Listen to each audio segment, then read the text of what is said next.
Tahukah kalian bahwa pada masa Perang Dunia Kedua, terdapat satu benteng kecil Uni Soviet yang dapat bertahan berminggu-minggu dari serangan pasukan Jerman yang biasanya dapat menguasai wilayah lain dalam hitungan hari saja? Lantas, benteng apakah itu? Daripada bingung-bingung, yuk kita bahas sampai akar-akarnya.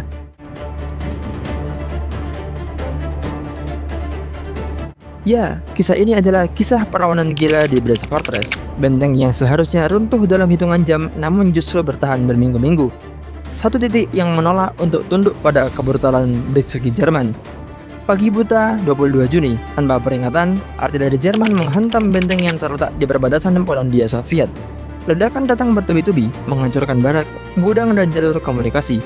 Serangan begitu mendadak hingga banyak tentara Soviet tewas bahkan sebelum sempat bersiap. Dalam rencana Jerman, benteng ini seharusnya jatuh dengan cepat. Di tengah kekacauan, sisa-sisa pasukan Soviet terdiri dari tentara, penjaga perbatasan, bahkan keluarga militer, mulai bertahan secara terpisah dalam kantong-kantong kecil. Tanpa komando terpusat, tanpa supply, tanpa harapan bantuan, mereka memilih satu hal, yakni bertahan sampai akhir. Pertempuran berubah menjadi perlawanan brutal jarak dekat. Lorong-lorong benteng dipenuhi asap, reruntuhan, dan air yang menjadi langka. Makanan hampir tidak ada, banyak yang terluka tanpa perawatan, namun mereka tetap bertahan, menembak dari balik-balik puing, melancarkan serangan kecil dan menolak menyerah meski dikepung total.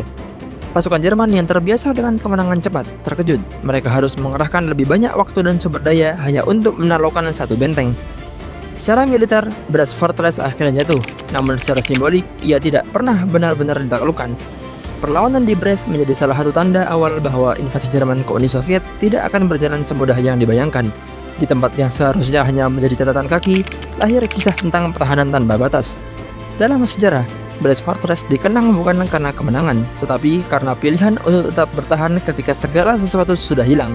Di tengah kehancuran total, para pembelanya menunjukkan bahwa terkadang makna terbesar dalam perang bukanlah menang, melainkan menolak untuk menyerah. Nah, jadi gimana nih menurut kalian? Apakah ada fakta-fakta menarik lainnya yang terjadi pada masa Perang Dunia Kedua? Coba tulis di kolom komentar.